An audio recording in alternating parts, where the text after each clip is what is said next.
মূলত সবাই পাগল। কিন্তু ঘটনাক্রমে এই সুন্দরী মেয়েটি বিয়ে করে নেয় রাস্তার সেই ভিক্ষুক ছেলেটিকে।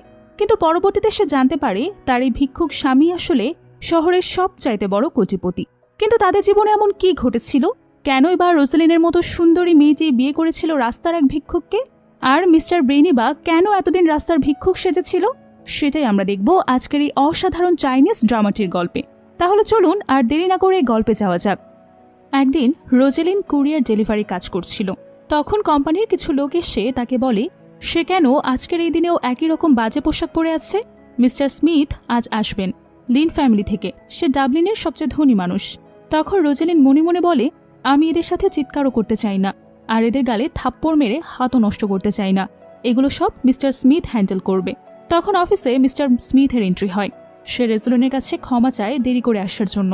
এটা দেখে সে লোকগুলো ভয় পেয়ে যায় আর তার সামনে হাঁটু গেড়ে তার কাছে ক্ষমা চাইতে থাকে। তখন তার মধ্যে একজন ব্যক্তি বলে সে তো একজন ডেলিভারি গার্ল, সে কি করে রেজলিন হতে পারে? স্মিথ বলে তোমার সাহস কি করে হয় রেজলিনের কাছে তার পরিচয় জানতে চাওয়ার? তার কাছে এখনই ক্ষমা চাও। লোকটি তখন রেজলিনের পায়ে পড়ে ক্ষমা চায়। রেজলিন তাকে ক্ষমা করে দেয়। তারপর সে সেখান থেকে যেতে যাবে, এমন সময় স্মিথ জিজ্ঞেস করে কোথায় যাচ্ছ? রেজলিন বলে আজকে বিয়ে করার জন্য শুভ দিন, তাই আমি বিয়ে করতে যাচ্ছি। এরপরে সিন শিফট হলে আমরা ভিখারি বেশে একটা ছেলেকে বসে থাকতে দেখি। সে কারোর সাথে ফোনে কথা বলছিল। ফোনের ওপাশ থেকে এক লোক তাকে বলছিল যে তার দাদি তাকে খুঁজে বেড়াচ্ছে, একটা অপরিচিত মেয়ের সাথে বিয়ে দিতে চাচ্ছে তাকে। তাই সে ভিক্ষুক বেশে কর্ক থেকে ডাবলিনে পালিয়ে এসেছে। ফোনে কথা বলা শেষ হলে ওখান থেকে সে যখন চলে যাবে, এমন সময় একটা কুকুর তাকে দেখে ঘেউ ঘেউ করে উঠছে। সে ভয় পেয়ে পড়ে যায়। তখনই সেখানে রোজালিন চলে আসে। সে কুকুরটাকে খাবার দেয়। ভিক্ষুক মনে করে লোকটিকেও একটা রুটির প্যাকেট দেয়। লোকটি সেটা হাতে নিয়ে বলে এটা কেন দিয়েছেন? তখন রোজালিন জিজ্ঞেস করে তোমার বয়স কত আর তুমি কতদূর পড়াশোনা করেছ?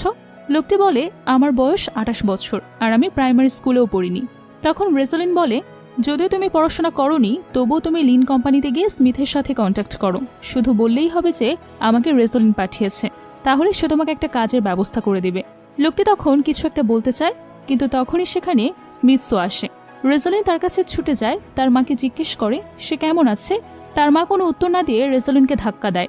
সে পড়ে যেতে নিলেই সে ভিক্ষুক বেশের লোকটি তাকে ধরে ফেলে। রোজালিন কিথকে জিজ্ঞেস করে কি হয়েছে। তখন গাড়ি থেকে একটা মেয়ে বের হয়ে আসে। রোজালিন জিজ্ঞেস করে এই মেয়েটা কে? কিথ বলে সে হচ্ছে ম্যান ফ্যামিলির মেয়ে লিয়েন, আমরা বিয়ে করে ফেলেছি। রোজালিন জিজ্ঞেস করে তোমার না আজকে আমার সাথে বিয়ে করার কথা ছিল? তখন কিথের মা বলে তুমি কি করে ভাবতে পারো যে আমার ছেলে তোমাকে বিয়ে করবে? কিথ ইতোমধ্যে স্মিথ গ্রুপের সাথে ডিল করেছে। সে এখন ডাবলিনের একজন ধনী ব্যক্তি হতে চলেছে। তোমার মতো আগলেই দেখতে গরিব একটা মেয়েকে আমার ছেলে কেন বিয়ে করবে? তখন রোজালিন কিথকে বলে আমি এতদিন ধরে তোমাকে সাহায্য করে এসেছি। যখন তোমার ক্লায়েন্ট ছিল না, আমি জোগাড় করে দিয়েছি। তখন কিথ বলে এসব লিয়েন করেছে। তুমি সামান্য একটা ডেলিভারি গার্ল হয়ে কি করে লিয়েনের ক্রেডিট নিতে পারো? ভিখারি বেশে ছেলেটি তখন মনে মনে বলে মেয়েটির সাথে প্রতারণা করা হয়েছে। রোজালিন তখন বলে আমি লিন ফ্যামিলির মেয়ে, কিন্তু এই কথা কিথের মা আর লিয়েন বিশ্বাস করতে চায় না। লিয়েন বলে তুমি কি করে স্মিথের সাথে যোগাযোগ করেছো সেটা আমি জানি, তুমি তাকে এই নোংরা ছবিগুলো পাঠিয়েছ। এটা বলে রোজালিনের কিছু অপ্রীতিকর ছবি দেখিয়ে বলে এগুলো আমি সোশ্যাল মিডিয়ায় ছাড়িয়ে দেব, তখন তোমাকে আর কেউ বিয়ে করতে চাইবে না। তখনই ভিখারি বেশের ছেলেটি বলে আমি বিয়ে করব, আমি রোজালিনকে বিয়ে করব। রোজালিন তখন অবাক হয়ে ভাবে সে আমাকে বিয়ে করতে চাইছে এবং আমাকে এই পরিস্থিতি থেকে উদ্ধার করতে চাইছে। তখন রোজালিনও তাকে বিয়ে করতে সম্মতি জানায়। তখন কিথ হেসে বলে একটা ডেলিভারি গার্ল আর ভিখারি ভালো জুটি হয়েছে। রোজালিন বলে সে এখন বেকার আছে, কিন্তু ভবিষ্যতে সে বেকার থাকবে না, আমি তাকে হেল্প করব এই ডাবলিন শহরের সবচেয়ে ধনী ব্যক্তি হতে। তখন লোকটি মনে মনে বলে আমি ইতোমধ্যেই কর্ক সিটির সবচেয়ে ধনী ব্যক্তি, আমার ডাবলিনের সবচেয়ে ধনী ব্যক্তি হওয়ার কোনো প্রয়োজন নেই। দৃশ্য শিফট হলে আমরা দেখতে পাই রোজালিন আর সেই লোকটির বিয়ে হয়েছে। সেখানে কিথ ও লিয়েনও আসে। কিথ তাকে বলে স্মিথের কোম্পানিতে রাখা মিটিং থেকে 1 বিলিয়ন টাকা পাবো, আজ তোমাকে সেটা ব্রেকআপ ফি হিসেবে দিয়ে দেব। তখন রোজালিন বলে ওই মিটিংটা আমার জন্য অ্যারেঞ্জ করা হয়েছে, তোমার সাহস কি করে হয় এই কথা বলার? তখন ছেলেটি বলে তুমি একটু বেশি চাপা মারছো না? রোজালিন বলে একদমই না। তারপর লিয়েন বলে আমি টেন্ডারে প্রি সাইন করে রেখেছি। লোকটি তখন বলে প্রি সাইন করা তো আরবান গ্রুপে নিষেধ। লিয়েন বলে তুমি কি আরবান গ্রুপের মালিক নাকি? তখন লোকটি বলে অবশ্যই আমি আরবান গ্রুপের মালিক। রোজালিন বলে তুমি কেন প্রেশার দিচ্ছ এরকম? লোকটি বলে না, আমি কোনো প্রেশার দিচ্ছি না। মূলত কথা হচ্ছে তারা দুজনেই দুজনকে বিশ্বাস করছিল না যে সে লিন ফ্যামিলির মেয়ে আর সে আরবান ফ্যামিলির ছেলে। রোজালিন বলে তোমার নিশ্চয়ই খিদে লেগেছে, চলো কিছু খেয়ে নেবে। তখন সে লোকটি যার নাম ব্রিজ আরবান, সে মনে মনে ভাবে এমনিতেই মেয়েটি মানসিকভাবে ভেঙে পড়েছে, এখন তার টাকা খরচ করা ঠিক না। তারপর বলে, আমি তোমাকে ট্রিট দেব। রোজালিন ভাবে সে অনেক গরিব, সে কি করে আমার জন্য টাকা খরচ করবে, আমি তাকে অসম্মান করতে পারি না। তারপর সে বুদ্ধি করে তাকে বলে, চলো আমরা বাসার খাবার রান্না করে সেটা দিয়ে ডিনার করি। সিন শিফট হলে আমরা দেখি তারা দুজন রোজালিনদের বাসায় এসেছে। বাসায় ঢুকে ব্রিজ আরবান বলে, তোমার বাসায় ল্যাম্প নেই কেন? রোজালিন বলে, তখন লাম্বলগুলোর উপর থেকে কাপড় সরিয়ে দিলে সেগুলো দৃশ্যমান হবে। তারপর সে ব্রিজকে কিছু নতুন কাপড় এনে দেয় আর ওয়াশরুম দেখিয়ে বলে চেঞ্জ করে আসতে। একটু পর রোজালিন যখন ওয়াশরুমের পাশে থেকে যাচ্ছিল তখন সে ব্রিজের মাসল দেখে অবাক হয়ে যায়, ভাবে একজন ভিখারি কি করে এত ফিট হতে পারে। যাই হোক, রোজালিন খাওয়ার জন্য কিছু মাছ অর্ডার দেয়। ওয়াশরুমে বসে ব্রিজও কোনো একজনকে ফোন করে মাশরুম অর্ডার দেয়। খাবার নিয়ে রোজালিন যখন ব্রিজের জন্য ওয়েট করছিল তখন সে বাথরুম থেকে বেরিয়ে আসে এবং তাকে দেখে রোজালিন একদম হা হয়ে যায়। তাকে দেখতে অনেক সুন্দর লাগছিল। খেতে বসে ব্রিজ তাকে জিজ্ঞেস করে, তুমি কি করে এরকম একটা প্রতারকের প্রেমে পড়ে গিয়েছিলে? তখন সে বলে, আসলে সে তাকে ভালোবাসে না, সে শুধু তাকে প্রতিদান দিতে চেয়েছিল। 3 বছর আগে তার একটা প্রাণঘাতী সড়ক দুর্ঘটনা হয়। সে যখন নিজেকে হসপিটালের বেডে আবিষ্কার করে তখন নার্স তাকে বলে তাকে যে বাঁচিয়েছে সে বাহিরের কথা বলতে গেছে। যখন রোজালিন বাইরে যায় তখন সে কিথকে দেখতে পায়। ঘটনা শুনে ব্রিজ আরবান বুঝতে পারে আসলে সেটা কিথ ছিল না, সে লোকটা সে নিজেই ছিল। সে যখন ফোনে কথা বলতে গিয়েছিল তখন রোজালিনের সেন্স ফিরে আসে। সে যখন ফিরে আসে তখন আর রোজালিন হসপিটালে ছিল না, সে সেখান থেকে চলে গিয়েছিল। সেই কথা রোজালিনকে বলতেই যাচ্ছিল যে সেটা আমিই ছিলাম। ঠিক তখনই সারা ঘরে ছোট ছোট রং বেরঙের মাশরুম ঘর জুড়ে উঠতে থাকে। হঠাৎ করে রোজালিনের মনে হতে থাকে ব্রিজও একটা মাশরুম। সিন শিফট হয়, আমরা রোজালিনকে নিজের বেডরুমে দেখতে পাই। সে ঘুম থেকে উঠে চমকে যায় আর গত রাতের কথা মনে পড়ে সে ব্রিজকে মাশরুম ভেবে তার উপর ঝাঁপিয়ে পড়েছিল আর তারা ক্লোজ হয়। নেক্সট সিনে দেখা যায় ব্রিজ আরবানকে তার কর্মচারীরা জামা পরাচ্ছে। তখন সে বলে, রিংটা রেডি রেখো, আমার স্ত্রীকে আমি গিফট করব। অন্যদিকে রোজালিন টেবিলের উপর একটা রিং এবং তার সাথে লেখা একটা চিঠি পায়, যাতে লেখা, আজ টেন্ডার মিটিংয়ে যাওয়ার সময় রিংটি হাতে পড়ে যেও, আমি আজ তোমাকে একটা হ্যান্ডসাম হাজবেন্ড গিফট করব। রোজালিন আংটি পরে দেখে সেটা তার হাতে লাগছে না, সেটা আকারে অনেক বেশি বড়। তাই সে সেটাকে পকেটে নিয়ে আরবান কোম্পানিতে চলে যায় টেন্ডার মিটিংয়ে অ্যাটেন্ড করতে। সে আরবান কোম্পানিতে ঢুকতে গেলে তার কাছে ইনভাইটেশন কার্ড দেখতে চায় সিকিউরিটি গার্ড। তখন সে বলে, আমি টেন্ডার মিটিংয়ের আয়োজন করেছি আর তুমি আমার কাছে ইনভাইটেশন কার্ড দেখতে চাইছো? সিকিউরিটি গার্ডটি তাকে তখন ব্যঙ্গ করে বলে, যদি তুমি টেন্ডার মিটিং অ্যারেঞ্জ করে থাকো তাহলে আমি এই কোম্পানির ওনার। তখন সেখানে কিথের মা এবং লিয়েনের এন্ট্রি হয়। লিয়েন বলে, এই কোম্পানির ওনার আরবান গ্রুপ। তারপর লিয়েনও তার শাশুড়ি মিলে রোজালিনকে অপমান করতে থাকে, তার পোশাক নিয়ে তাকে ব্যঙ্গ করে। সিকিউরিটি গার্ডকে বলে রোজালিনের পোশাক খুলে ফেলতে। গার্ড যখনই তার পোশাকে হাত দেবে তখনই সেখানে ব্রিজ আরবান চলে আসে। তাকে দেখে রোজালিন অবাক হয় এবং বলে, তুমি কে? তখন সে হেসে মনে করানোর জন্য বলে, মাশরুম। তখন তার সবকিছু মনে পড়ে। লিয়েন তখন তাদের উদ্দেশ্য করে বলে, তোমরা কি ভেবেছ তোমরা নতুন পোশাক আর গাড়ি নিয়ে আসলে তোমাদের পরিচয় মুছে যাবে? তোমরা হচ্ছ ডেলিভারি গার্ল আর একজন ভিক্ষুক। রোজালিন তাকে অপমান করে একটা চুইংগাম দিয়ে বলে, এটা খাও, তোমার মুখ থেকে গন্ধ আসছে। লিয়েন রেগে গিয়ে রোজালিনের গায়ে হাত দিতে চাইলে ব্রিজ আরবান হাতটি ধরে ফেলে। তখন কিথের মা দারোয়ানকে তাদের উপর অ্যাটাক করতে বলে।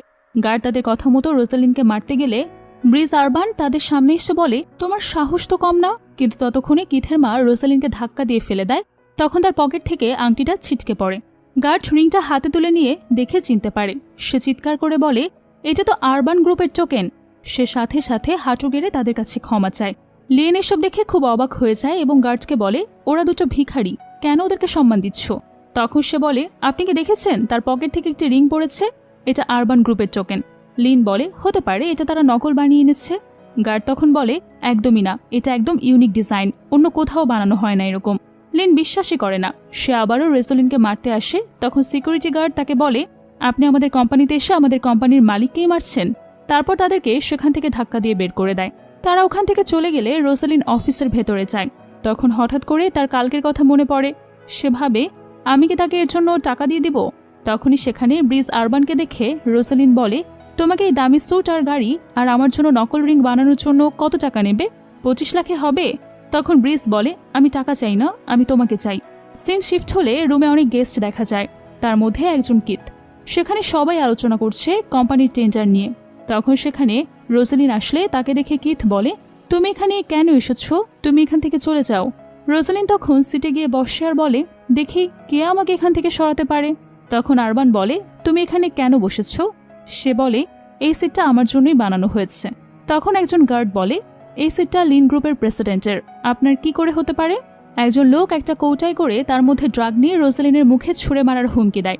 এটা দেখে আরবান বলে, এই দুঃসাহস দেখিও না। তারপর তারা সবাই মিলে কিছু লোকদের ডাকে ব্রিজ আরবানকে মারার জন্য। তাদের সবাইকে আরবান মেরে মেরে তক্তা করে দেয়। তখন কিথ রোজালিনের মুখে ড্রাগ ছুঁড়ে মারার ভয় দেখায়, কিন্তু তখনই সেখানে মিস্টার স্মিথের এন্ট্রি হয় দেখে কিথ রোজালিনকে ছেড়ে দেয়। স্মিথ এসে হাঁটু গেড়ে রোজালিনকে সম্মান দেয়। এটা দেখে অন্য সব লোকজন ভয় পেয়ে যায়। আসলে কি তাহলে এই মেয়ে ভিআইপি কেউ?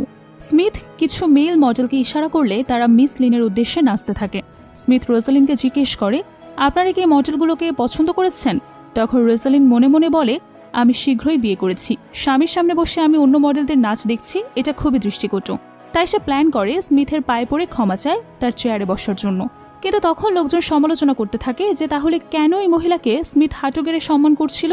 রোজালিন স্মিথকে কথা ঘোরানোর জন্য ইশারা করলে স্মিথ কথা ঘুরিয়ে বলে, নারীদের সম্মান প্রদর্শন করা এটা সবারই করা উচিত, আর একজন মহিলা দাঁড়িয়ে থাকবে এটা অসম্মানজনক ব্যাপার। তাই সে চেয়ারে বসেছিল, সেজন্য আমরা তাকে কটু কথা বলতে পারি না, আমাদেরকে তাকে সম্মান করা উচিত। কে তার ফেসে ড্রাগ ছুঁড়ে মারতে চেয়েছিল, আমি তার হাত কেটে দেব। ড্রাগ যার ছিল সে ভয় পেয়ে বলে, আমি মারতে চাইনি, দেখুন আমার হাতে সেটা নেই। কিথের হাতে ড্রাগের কৌটা ছিল, সে ছুঁড়ে ফেলে স্মিথের কাছে মাফ চাইতে থাকে। স্মিথ বলে, আমার কাছে না, তুমি রেজলিনের কাছে ক্ষমা চাও। কিথ রেজলিনের কাছে ক্ষমা চায়, কিন্তু রেজলিন তাকে মিটিং থেকে বের করে দিতে বলে। তখন সে 10 মিলিয়ন টাকার একটি ঘড়ি রেজলিনকে দেয়, কিন্তু সে সেটাও ছুঁড়ে ফেলে দেয়। তখন কিথ রেগে গিয়ে বলে, তুমি একটা ডেলিভারি গার্ল, তুমি তোমার জীবদ্দশায় এত টাকার ঘড়ি কখনো কিনতেই পারবে না, তুমি কি করে এটা ফেলে দিতে পারো? আরবান তখন রোজালিনকে এক হাতে জড়িয়ে ধরে বলে, কে বলেছে সে এফোর্ড করতে পারবে না? তারপর সে ইশারা করলে তার লোকজন অনেক দামি দামি জিনিস নিয়ে আসে রোজালিনের জন্য। সেগুলো দেখে সবাই খুব অবাক হয়ে যায়। কিথ সহ অন্য সবাই বলতে থাকে, এগুলো সব ফেক, কি করে একটা ভিক্ষুক এসব দামি জিনিস গিফট করতে পারে? রোজালিন তখন ব্রিজ আরবানকে বলে, তুমি ভয় পেও না, যদি এগুলো ফেক হয় আমি সামনে নেব। তখন সে বলে, না এগুলো ফেক না। তারপর স্মিথকে সবাই এগুলো দেখার জন্য বললে সে দেখে বলে, এগুলো সবই আসল। কিথ তখন আরবানকে বলে, তুমি একটা ভিক্ষুক, আমি নিজের চোখে দেখেছি, তোমাকে ভিক্ষা করতে দেখেছি, কি করে তুমি এসব আনতে পারো, আর এসব কি করে সত্যি হতে পারে? তখন আরবান তাকে একটা থাপ্পড় দেয়। কিথও তাকে মারতে থাকে, স্মিথও কিথকে থাপ্পড় মারে। তারপর আরবান কাউকে একটা কল করে বলে কিথকে দেউলিয়া করে দিতে। এসব শুনে উপস্থিত অন্য ফ্যামিলির লোকজন বলে, তুমি কে দেউলিয়া করার জন্য? তখনই কিথের ফোনে কল আসে যে তার ব্যাংক দেউলিয়া হয়ে গেছে। তখন সবাই বলে, সত্যি কি এই ছেলে মিস্টার আরবান?